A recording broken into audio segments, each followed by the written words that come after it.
So this was a film that, admittedly, I wanted to add to the World Cup special, but I didn't get a chance to. Because we didn't talk about anything from Canada, and I mean, Canada was one of the three countries where the World Cup took place, right? But yeah, this is a movie that was made in Canada, even though the setting is supposed to be in New York, right? But whatever. Yeah. But yeah, the name of this film is Tuna, right?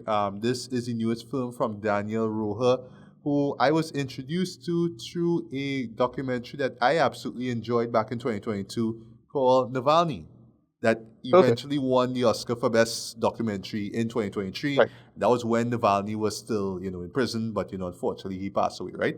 You know? But yeah, I absolutely loved Navalny. I thought that was a great film. But I didn't think that, Daniel would have actually, like, done like a narrative film, right? So here we are with this film, right? And I was hearing great things about it since it was doing the whole film festival route. Apparently, I think it won a couple of awards at this. Well, I think like at the moment, I think it's ranked as one of the best Canadian made films of the year, if I'm not mistaken, right? But yeah, I was saying a lot of great things about this show. But even though I went into this kind of blind, I just knew just bits and pieces of the premise, right? But yeah, I what really sold me was just to jump into what the premise is about, right? It's just the idea of sound and how sound is used here, right?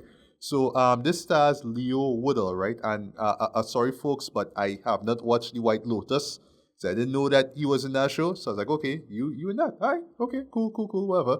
But yeah, this is about a guy by the name of Nicky White, right? So he is a piano tuner. That is actually Right. his 9 to 5, right?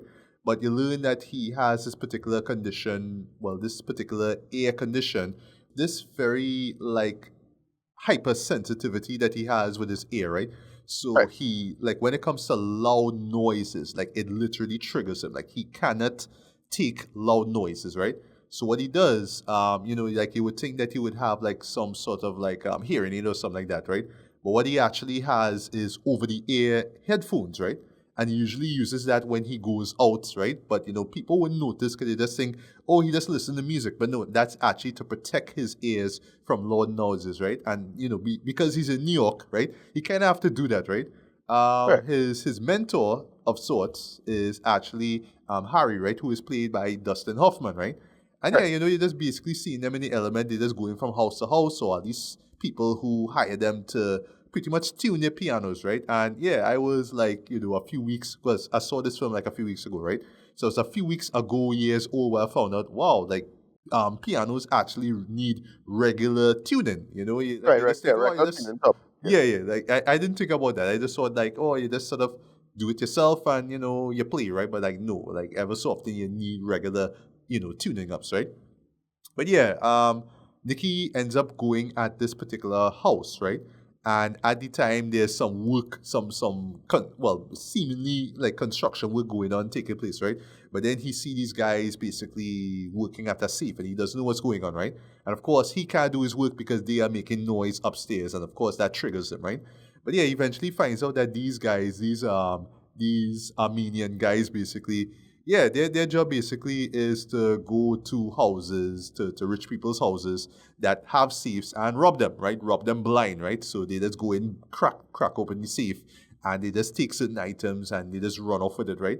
But because Nicky, in addition to because the sensitivity, he's able to hear, like when it comes to like opening Humble. safes. So he could pick up, oh, this is where this is where the lock click, and he could Yeah. hear Very these little humble. things Right. carefully, So right? Yeah, right. so Here's the thing about you. I'll stop you right here. Saves don't work like that anymore. That's the problem. okay, okay. That is, this is a super outdated conceit that don't work in modern times. So it's rely on like a bunch of like the entire premise totally broken. I really thought Oh they would address wow. that, and it don't like they didn't address that at all. All right. Well, However, I have rise it. I have a sort of defense towards that, right? But I didn't know, Right. right? And then slight spoiler: the show had to go out to have Nikki watch a YouTube video and Oh explain God, yeah. how this process is done, right? So yeah, Right. so he is hired by these guys, and they say, "Here's what you gotta work for us. You gotta crack open safes. So you'll give you a cut every single time you do the job, right?" And then in the process, while he's doing that, well, through some circumstances, Harry is hospitalized, right? He has a stroke. So he's like, "All right, yeah, doing this job because I need to help Nikki. Sorry, I need to help Harry, with the medication, with his hospitalization, all that kind of stuff, right? But in the process, he runs into this music student by the name of Ruthie, right, who is played by Havana Rose Liu, right? I haven't seen her in anything, right? And yeah, they hit it off instantly because she knows a lot about, music and composition, all that kind of stuff, right? And her dream is to be a composer, but also to be mentored by a great, composer, right? And here's the thing, so like in the credits, you see the name, right? But it's only in the third act that you see him, right? Yeah, we boy Jean Reno, right? The professional himself, right? He's this big, composer. So she eventually Right. becomes, mentored by him, right? And yes, I'm not gonna. I dare not spoil how he's roped into the whole conceit as well. But he is right. But yeah, long story short, this is about Nikki just getting involved in crime and trying to keep things on the hush, right? Because he's doing this for the greater good, right? He's doing this to help Harry, but he also wants a better life for himself, and also he wants to have a normal life, right, with Ruthie because she seems to be okay with his ailment, right, if you will, right? And I'll stop there, right? So the defense that I'll give for this, right, is that this show and this it actually surprised me when I was watching it, right? And I guess that's why I enjoyed it way more than I expected to. This is a neo-noir film. I didn't expect it to be neo-noir, but it has a very old school kind of vibe to it, right? Especially when it comes to safe cracking, right? You don't see movies about safe cracking before, these days, right? That's yes, it is a very outdated conceit, but it has made for some classic noir films in the past, right?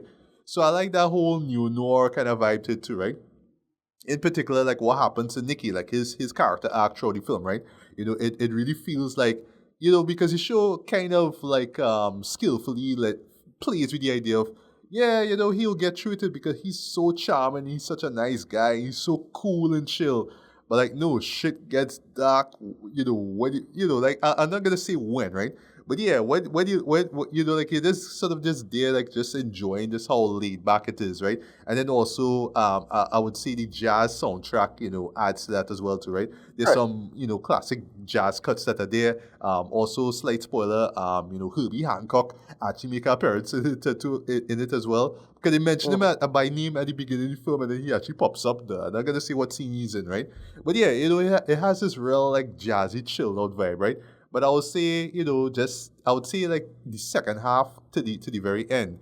That's when shit gets dark now, and then you're like, wow, like this guy is in too deep, right? But it works, right? Leo is solid in this role here. He's quite believable as Nikki, and the condition, which is called hyperacusis, if I got the pronunciation wrong, please forgive me, right? I never heard of this before, right? But how they were able to literally put us in Nikki's head, totally works, right?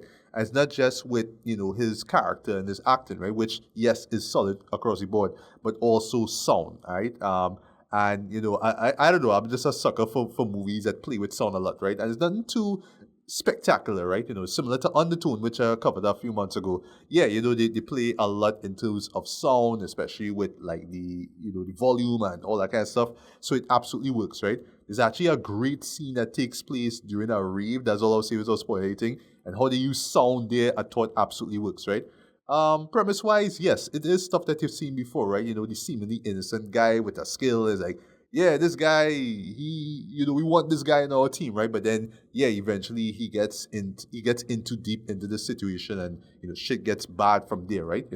So it's stuff that you've seen before, right? But I just did not expect it with a premise surrounding a guy who is a piano tuner. I've never seen that before, right?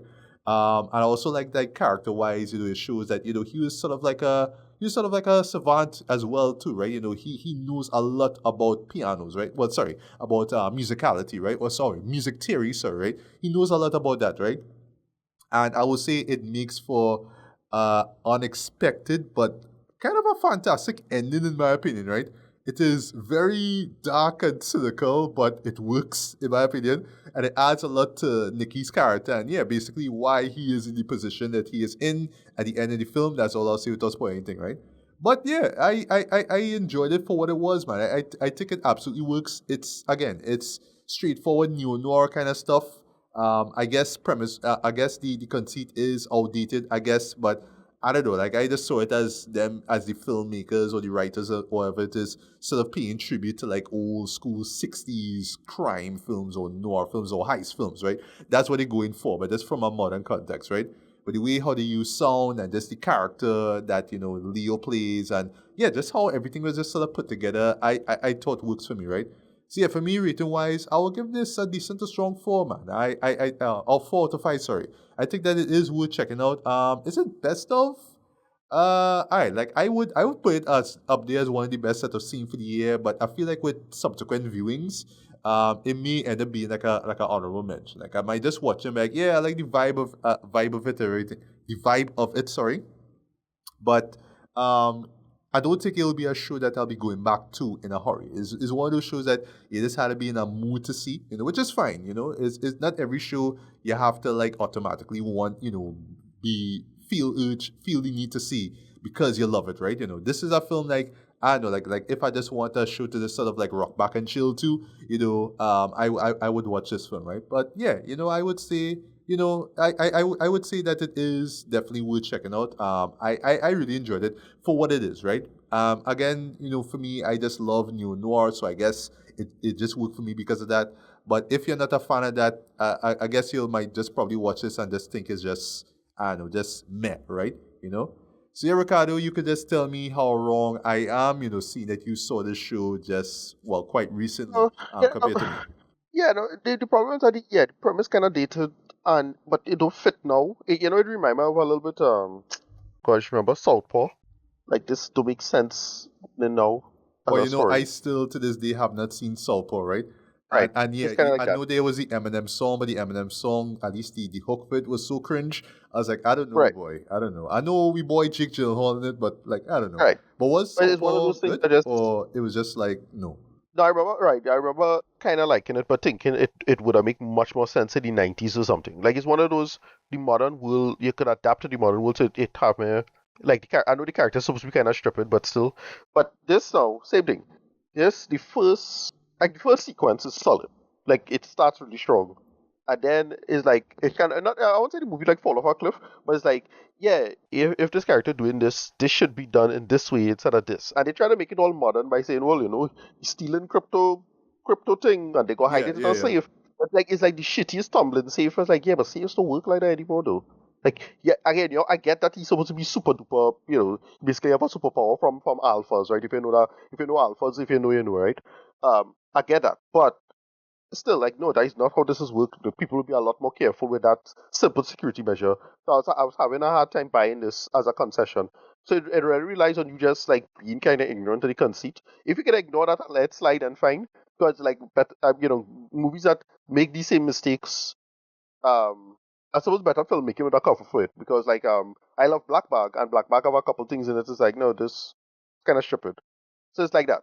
That is what this was. I think the filmmaking was not good enough to cover up these little problems. So that is why I was just kind of underwhelmed by it. Like I was just like I seen people liking it, and then when I watch it myself, it's like, oh okay, like, and I just kind of forget it.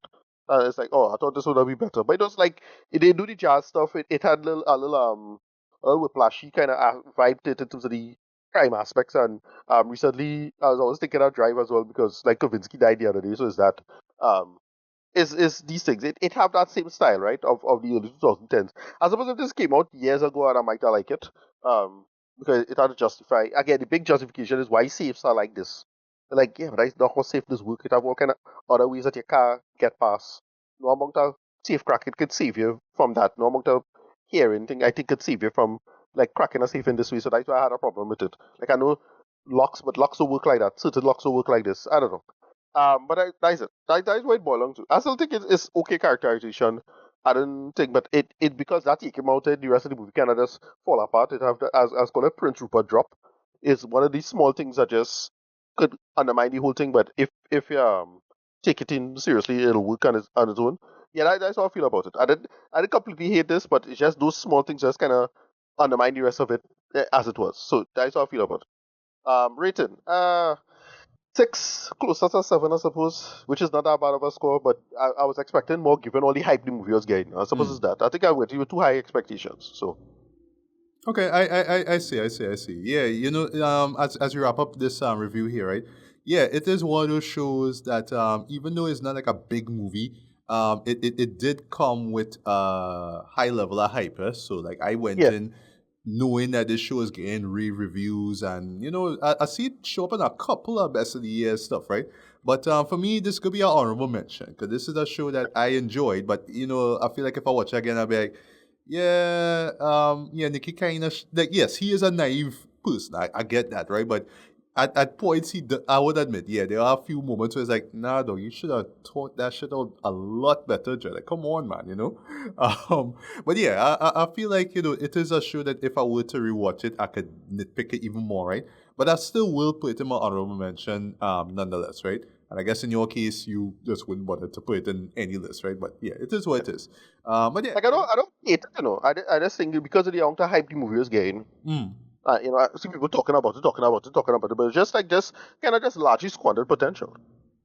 Yeah, understand, right? But to each his own. But I still say if you are interested, and in particular if you really enjoy neo-noir films, yeah, definitely check out Tuna. If that's not your thing, then yeah, this show wouldn't wow you in any way. At least I don't think so.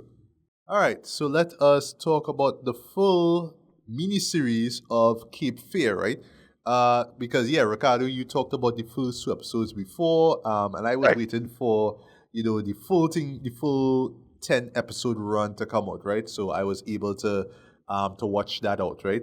So if you don't mind, now that the full season is out, right? You can just jump into what the premise is, right? But once again, for those who didn't check out, Ricardo's quick, review of the first two episodes. Yeah, this is the third film adaptation of the Right. novel The Executioners, right? Many people would have been introduced to Cape Fear through, still one of Martin Scorsese's best films, right? But I would say Right. best in terms of just the commercial aspect of it all, too, right? Yeah, 1991's Cape Fear, right? This was my introduction to the term Cape Fear. And yeah, just basically showing Robert De Niro as just this creepy motherfucker by the name of Max Cady, right? But over the years, well, I'll say when I got cable, right? Basically, that was where I was able to see the film for the first time, right? Even though it was on USA, so it was chopped up a little bit, right? But yeah, because I had cable, I was able to see the original version, the original 1962 version, through TCM, right? And I saw that one, I was like, yeah. I see why a man like Scorsese, who loves classic films, right, would take that show and adapt it, right? And what I'll just say, just to wrap up, this preamble here, right? Even though I wasn't able to see the documentary in its entirety, there's a making of when it comes to the Cape. Well, there's a making of documentary for the 91 Cape Fear, right? Which is, you could get that on home media, right? Right. And at this very start, just paraphrasing here, right? Martin said that when it came to doing his version of it, right, he wanted to make it clear that this was he did not want to remake the 1962 film, right? Like you had to remember, like at the time, certain things were going on in American history, right? So they were sort of reflected in that 62 film, right? So he did not want to do a period piece. He wanted to update it. He wanted to put it in the 90s, right? So he had to make sure that what he made was an updated version of what we saw in 1962, right? While keeping to the core of it, which is basically about this psychopath who is targeting his family, right? And it's basically him because he was locked up for years, and because it's basically a prosecutor and a lawyer who got married, and they got well, he ended up being he ended up being incarcerated for X amount of time, right? So years pass, and now this couple have kids now. So now basically, yeah, he's after their family, the full family. He wants to get at them, right? So that is the core of the story here, right? And yeah, while I was watching this version here, which is executive produced by both Scorsese and Steven Spielberg, because fun fact, Right. Spielberg, well, Scorsese wanted Spielberg to be involved in the production, but I think it's because Spielberg was working on Hook at the time. It was like, nah, Scorsese, you good. Sorry, Martin, right? Marty, right? Yeah, bro, you do your thing, bro. I will come in and help you out with shows, but nah, I'm busy. I doing my little Peter Pan thing, right? So you do your thing, right? But yeah, it's cool that they were able to executive produce the show here, right? So, talk about the power of friendship, right? So decades after the fact, they're able to team up and, work on this, right? But what the point again at, right, before I wrap up this preamble here, right, is that while I was watching this, I could tell like they were honing in on what Scorsese said way back in '91. I did not want to do a period piece. I did not want to retell the full story that was done in '91, that was done in 1962. I want to take the core conceit of it, but I want to update it. So this is basically Cape Fear for a brand new audience, right? But it harkens back in very subtle but very creative ways to both the '62 film and the '91 film, right? One particular way is that one particular aspect or reference is not subtle, but it adds a lot to the show. But I'll get to that in my review of it, right? But yeah, Ricardo, take it away. Yeah, what is this miniseries, this third adaptation of Cape Fear about? All right, so yeah, Javier Bardem plays Max Cady. Yeah, he basically they already changed the core concept too much. He's a unreformed convict, very very violent, and he come out of prison, and he's still mad at Anna, played by Amy Adams. She was the attorney who was involved in his case, and yeah, he still kind of acts or grind for her, and basically one thing is that he kind of learn how the law does work over time, and he kind of using that to navigate the space in a smart way to get without any kind of real repercussions or whatever it is. But they play it like a kind of like thriller aspect of it because he had to learn how well is he we call just they The play it in the context of sorry, the justice system you're talking about? yeah, but in the context of how they using the legal project in over Sorry. Savannah, Texas, In Savannah, no Carolina. Justice League. That's where they're from. Yeah. Right. So it's sudden. It's a lot. They play because they play. There's a sudden gothic aspect to this that they Yes. make it work. That actually quite good. I thought that was like I suppose a new spin. So yeah, her husband, Tom, that is Patrick Wilson. He involved in this too, and how that whole thing plays out. And yeah, you have a couple of little people who I didn't know to be in this, and I enjoyed their presence. Like say CCH Pounder, still my goat Amanda Waller, Right. and yeah. And yeah, there's other people who are actors I kind of do. Like I don't know who Mala Piles was before this, yeah, and stuff like that. Uh, yeah, this was solid. Started strong, kind of lose momentum, but still pretty good. Also workably modernized for what it is because it plays with the whole true crime craze of the last 5 or 6 years. Um, that feels workably updated, and they make that work for what it is. People who little guest stars are really good in this, like say Ron Perlman, he's good. Yeah. Small role, but still good. It's like okay, that makes sense why you show up and what do you do with him. I did care for the ending. It started as I say, it started really strong. Those first couple episodes I thought were excellent. Episode 5 is also pretty good if you know you know, and then it just I don't know. Like I think because if I didn't know what the original story was, if I went into this blind, I might have liked this more maybe. So I think I had too high expectations for it. But yeah, it was still good. Like still decent enough. But yeah, um, liked it overall as a series. Will probably get an honorable mention, but I didn't love it, and I wanted to love the finale. Yeah, I wanted to love this, but I Right. just ended up liking it for what it is, right? To get the obvious nitpick out of the way, 10 episodes admittedly is a tad bit too long, right?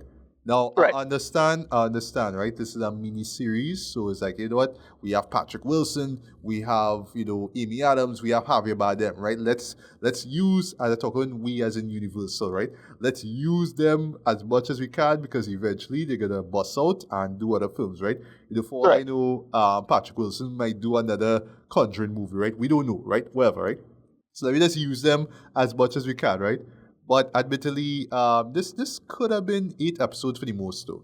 I don't think it would have been it would have worked as six, but I think if it was 6 episodes and they were just able to hit all the points, I think I might have ended up loving the show way more, But I don't know, like I just feel like 10 episodes is just a tad bit too long. You could have just shave off like 2 episodes, right? Because yeah, some episode or some beats kind of blur into each other, and especially when certain like certain episodes end, it's like all right, I get that. Okay, that's how they ended. But it just sort of feels at times that just sort of stretching out the narrative, so they could cover that 10 episode runtime, right? I enjoyed the end. Sorry, that final episode, right? It's Right. just the outcome of the climax. I accept, right? What I would say without spoiling anything, it is a huge deviation from how the 91 film ended, right? I was actually expecting the ending to be like that, right? Well, what happens to Max, right? Because even Right. though I haven't seen the 91 film in a long while, I remember the climax to the, well, I was just saying, No, yeah, what happened to yeah, Max? You exactly. remember that No, shit, right? no, the change is a big change, eh? It's a Yeah, it big, I think is. it's a pretty big change, but like, I don't know, like, it's not that interesting of a change. It's like one of those, oh, okay, all right, I suppose. Yeah, It's and, one and of those, like, I don't know. yeah, and I kind of understand it morally, right? Because what the show Right, really right, touching on a lot is the idea of the law and how people could bend and right. break it. In the case of You're right, no, Max, it use plays, that to mold your identity. So when you right, get violent and vicious and manipulative with people, it's like, yeah, well, society made me do it, man, and the law made me do right, it. It's right, like, right. no, is you, that's really the heart of Max's character. But I'll get to him in a bit. But yeah, you go on. Right. No, no, yeah, they play the whole circumstances of his, victim of his circumstances aspect of it with this, because the big change. And so you want to spoil it or not? But uh, that because it plays with the whole jurisprudence and how the law should work, and the idea of recidivism in law, and if you could reappropriate yourself properly. But yeah, it becomes this whole thing where it's like just a couple of unlucky events that plays with that and makes it work. So it's like, okay, you can understand why it's happened. I think it's a kind of a good change. That's not that bad, but it's not that interesting either. And I don't know. Again, if I don't know. I'd rather know how to change, because I can't say in good conscience I don't love it all that much. Because everything's so grounded now. It's like, well, it's not really keep fair if you're doing that. I don't know. They try to just like ground the whole thing. It just became much, much less interesting. But it make more sense, I suppose, as a realistic thing, maybe. Yeah, I guess so. I guess ultimately that's just the what you could expect when it comes to adaptations, or at least modernizing a conceit, right? You run into issues like that, right? Where Right. because yeah, I would admit, like, I still enjoy the first, well, the 91 film, right? And I appreciate the 62 film, right? But remember, those are from two different times, right? So while I Yeah. applaud this show for at least said, okay, we're gonna do our own thing, but we had to kind of hold on to what those two films did, or at least the core conceit of that, right? At times it still feels like it would have been much better if this had happened to Max, because you kind of come to Right. expect that anyway, right? Max is the bad guy. This thing had to happen, right? But because of the whole moral and legal stuff that was kind of connecting everything in this show, I was like, all right, I understand why this had to Yeah, happen, right? the one thing I remember of is kind of like with Batman and Batman villains. Like Right. Batman, yeah, no, yeah, if he updated it, it'll throw it off completely. So you had to come up with some new thing, and some this work, some don't really work all that well.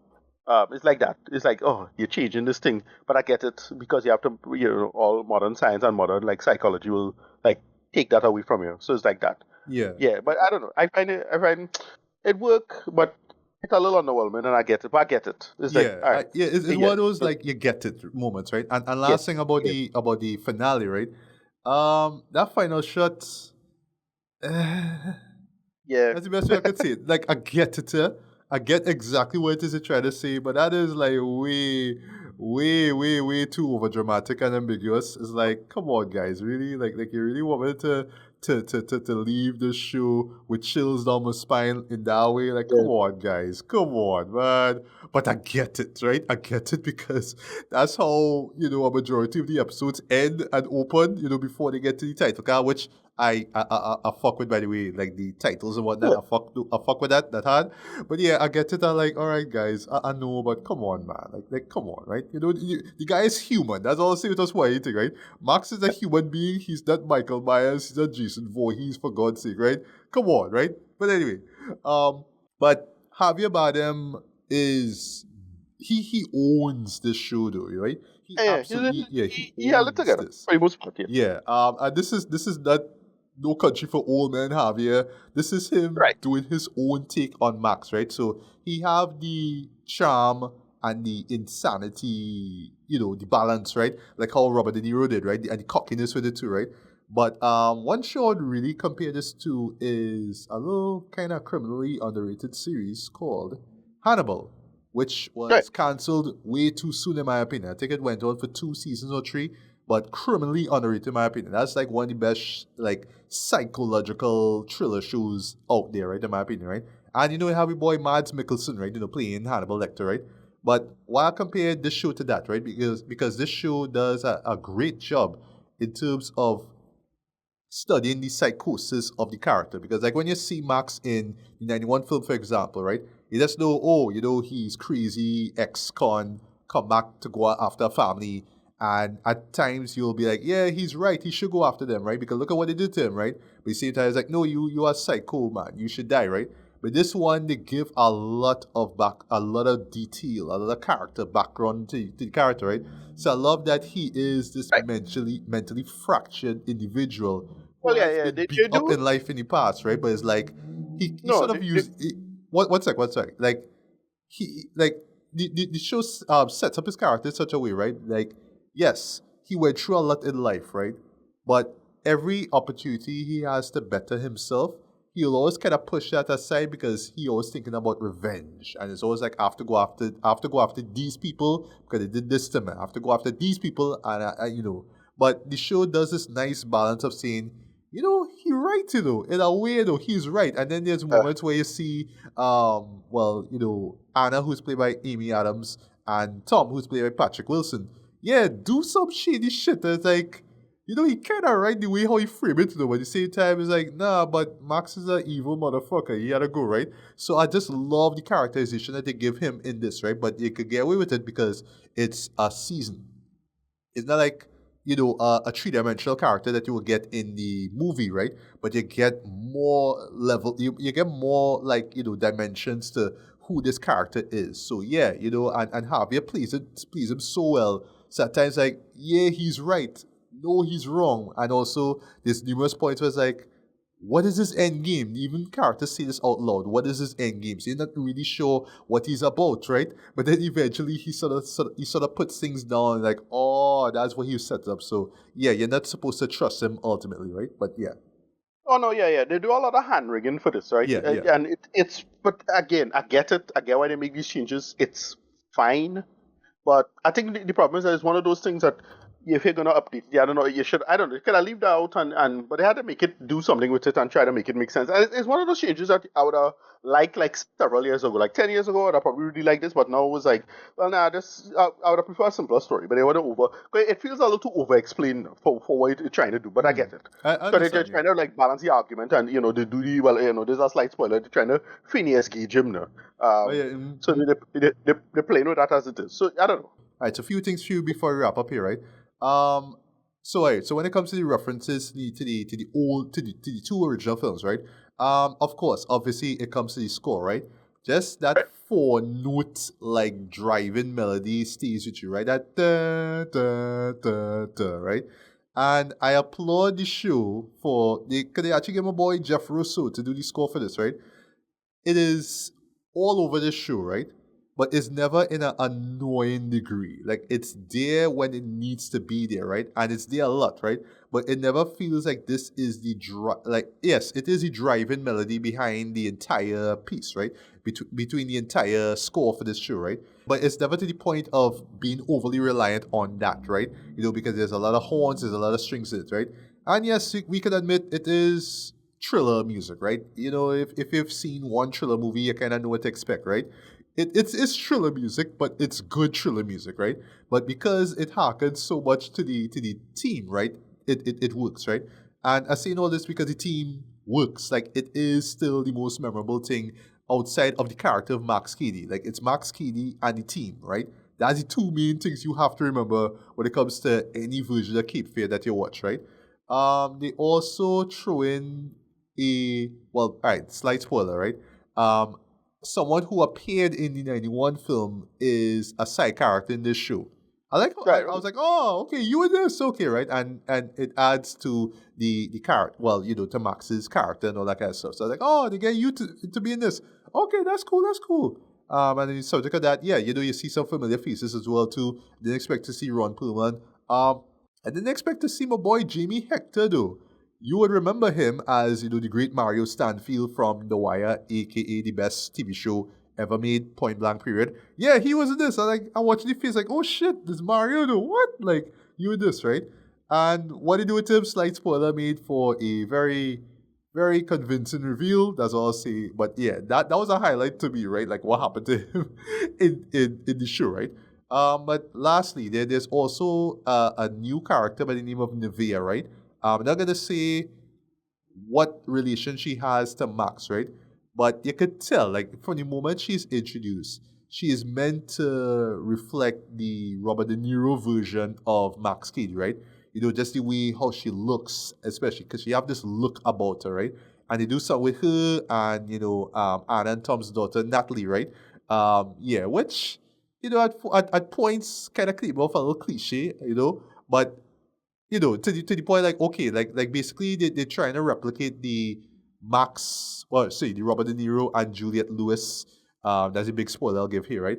The relationship that they had in the '91 film, right? It was sort Right. of meant to replicate that, but in a modern context, as well, see, right? And that leads to not a big issue, but it's one that you kind of have to accept. So this is my last nitpick, and then we wrap up here, right? You had to kind of accept it when it comes to shows like this, but at times I was like, I hope the people involved wrote this stuff properly, yeah. But then again, I don't know how to write a psychological thriller, right? Yeah, how they treat mental illness. Because yeah, we had to talk about the elephant in the room. Sorry, I had to call him that.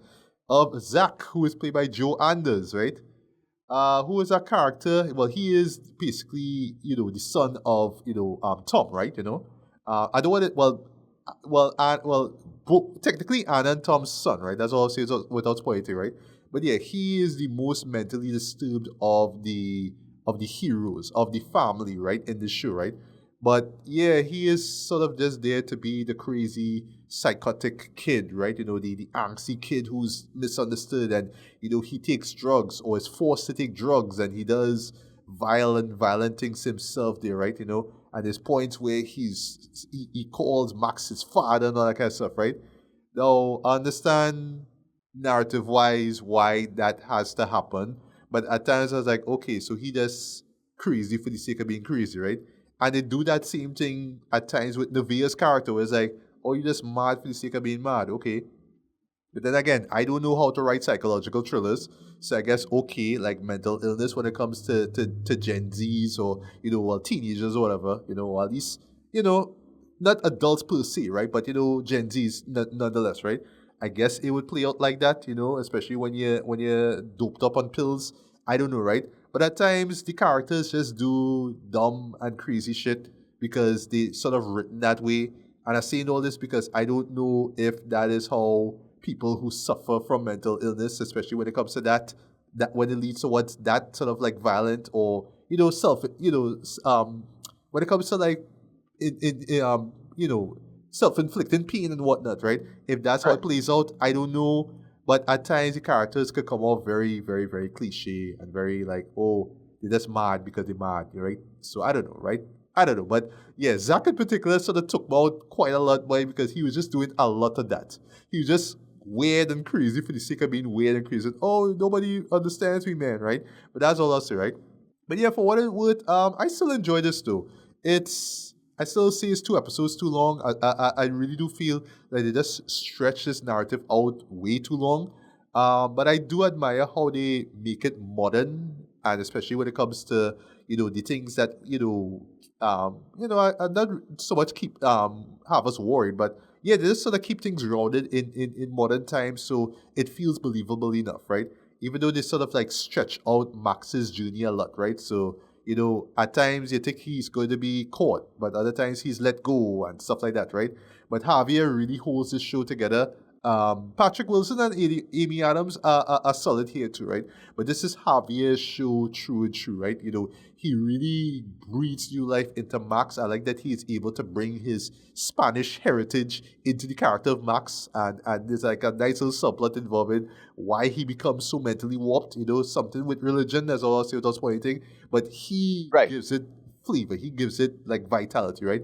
And yeah, dude is scary AF when he needs to be, right?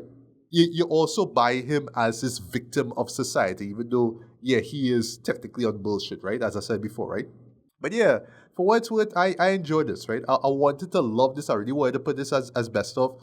But this is going to be honorable mention, right? Because this is a show that I do not want to forget by year's end. And, if you've enjoyed the first two Cape Fear adaptations, then yeah, you will absolutely enjoy this, right? I'll say for people who never watch any of the Cape Fear films, I would say you could start off with this one. But to me, the 91 is the best. Like, to me, that Scorsese version is powerful, the best one, right? And I'll put this one here as second place. And, the third one works, but is a film that, yeah, you will enjoy way more if you appreciate old films, right? Especially if you're a Robert Mitchum fan, then, yeah, you will Right. enjoy his portrayal of Max Cade, right? But, yeah, Gregory Peck was in it as well, and he was great as, the lead in it, right? But yeah, this was a solid adaptation. I don't think that you will get any other remakes of this. Who knows? Maybe as long as Scorsese is alive, maybe he might tackle it. I don't think he'll tackle it again, right? But I do admire the fact that he was able to team up with Spielberg and make actually tell the story again. Okay, you can tell like Scorsese loves this, right? And even with the directors and the writers involved, you can tell like they love the story and they really wanted to do the not just the original films, but the novel justice as well, right? You could tell that they really wanted to do that, right? And for the most part, yeah, they knocked it out of the park, right? It's just, I just wish that I loved it, though. I really wish I loved it, right? But yeah, for what it is, it's solid, man. I would say check it out. Yeah, Ricardo, your final thoughts or rating on, Cape Fear, the miniseries. Yeah, so yeah, the original 91 version is the one I like the most, mostly, but mostly the parody from The Simpsons. But yeah, that movie I put as the highest. This one's a okay second. I get that they modernize it, but I would make slightly different choices with the modernization. I find a lot of it really work, and if it's one of those threads you can't really pull on with the whole psycho killer things. Like, well, you're trying to understand the psycho killer, but they're coming up with a lot of hand wringing to still have the scenario play out similarly, and it just come across like a kind of it's come across just frankly as a misunderstanding, but it's really clumsy stuff. So he's traumatized and they get the whole circumstances stuff, but it's really about the two, they're trying to flip it with the whole justice system, and I'm not sure if it works all that well. That's my main thing. I'm not sure as an adaptation. But yeah, it's an adaptation. It's fine. I mean, Yeah. it's the same similar reason why I think Nolan Odyssey don't really work all that well for me personally. It's Right. the same kind of like I get it. Hmm. I get it. It's well executed for what it is, but it doesn't. As an adaptation, they have to change too much for it to call it the same thing. And Right. it changed a little too much. Not too much. I still get it. Still holds. But yeah, it's these kind of things. So it works. I get it. They're making a commentary on the justice system. I get it. So it's Yeah. that. But yeah, But before you get to written, right? You agree with me when it comes to Zach and Nevaeh, the psycho yeah. kids who had to be psycho because they're written that way kind of thing. Yeah. No, again, yeah, I get it. I get what they're going for with the whole mental health, and I get it. I get what they're trying to go for, but it, I don't know. It's just it's ideas of execution, and it just don't make it up to mark. But yeah, they're doing something. Whatever. But that's how I feel about it. Rating, yeah, 7 out of 10. It's still decent enough. Again, as I mentioned, the main reason is because of Happy About Him. He really holds it. There's a lot of good. Lot of good here. It'll probably get honorable mention, but it some of this feels like a kind of misunderstanding of the core material. And but you see, the source material was written so long ago that it's have a thing. It's have that John Carter problem now. So is that. I don't know. That's how I feel about it. Last point.